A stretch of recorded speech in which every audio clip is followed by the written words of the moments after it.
Hello mga kakusina! Ako po ulit si Ate Angel ng Kusina ni Angel, and for today's video, gagawa na naman po tayo ng another dessert recipe na baka hindi mo pa nagagawa or nasusubukan sa iyong kusina, kaya't panoorin mo na ang buong video dahil madali lang po ito. So una dyan sa ating video, meron po tayong inilagay na 3 piraso ng hinog na saba, tapos po dinurog ko lang po ito hanggang sa maging ganito na po yung kanyang itsura. Kapag ganyan na yung itsura ng ating hinog na saba, set aside muna natin to bago gawin na po natin yung next procedure. Para naman sa ating mixture, dito sa aking kasirola, naglagay lang po tayo dito ng 1/3 cup ng cornstarch. Siguraduhin po na naka-off pa yung apoy sa ating kalan dahil kakailanganin muna nating tunawin yung ating 1/3 cup ng cornstarch sa 3 cups of water. Kapag nailagay na natin yung ating 3 cups of water, hahaluin lang po natin ng maigi itong ating cornstarch hanggang sa matunaw na po iyan.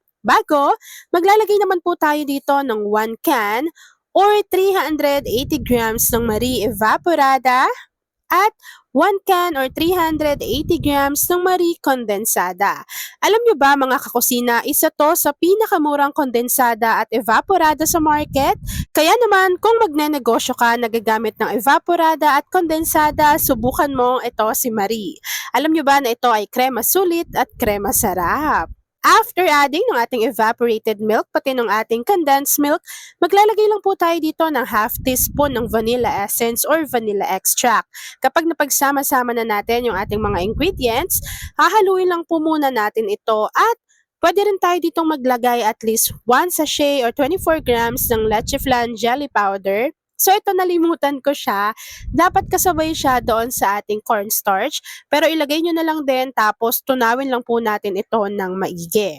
Kapag nahalo na po natin ito ng maigi, tapos nakita ninyo na talagang wala ng dry ingredients na namumuo dyan sa ating kasirola, pwede na po nating ilagay itong ating dinurog na saging na saba. So ganyan yung karami yung nadurog ko. 3 piraso lang naman yan kasi natira lang siya dito and ginawan ko lang or inisipan ko lang siya ng dessert recipe. After nating mailagay yung dinurog natin na saging na saba, ilagay na rin po natin dito yung 1 cup ng buko meat. Ito po yung consistency niya ay yung pang salad. So after adding ng ating mga ingredients, haluin lang po muna natin ito ng maigi. Tapos, pwede na po nating buksan yung ating apoy sa ating kalan. At lulutuin lang po natin ito hanggang sa makita po natin na medyo kumakapal na yung consistency ng ating mixture.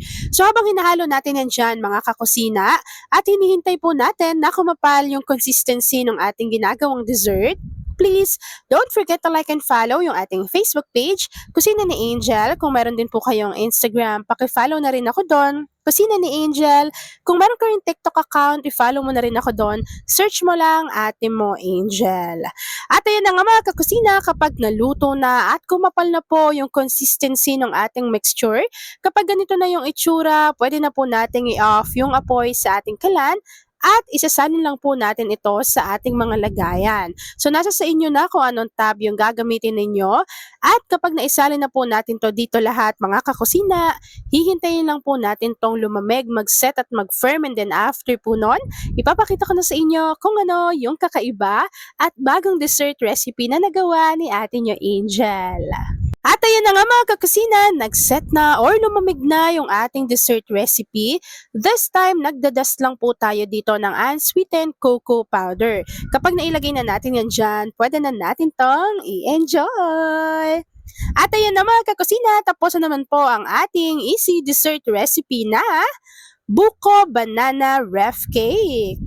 Kung nagustuhan mo yung ating video, please like and share this video, at kung hindi ka pa nakakapag-subscribe sa aking YouTube channel na Kusina ni Angel, please click subscribe button, click mo na yung notification bell, click all para lagi kang updated sa bawat ina-upload kong mga videos. And mga kakusina, request na lang din po pala ni ate nyo Angel, pakilagay naman sa ating comment box section kung taga saan kayo nanonood at mag-say hello ka na dyan kung isa ka din sa dessert lover. Yan lang mga kakasina. Thanks for watching and enjoy this video.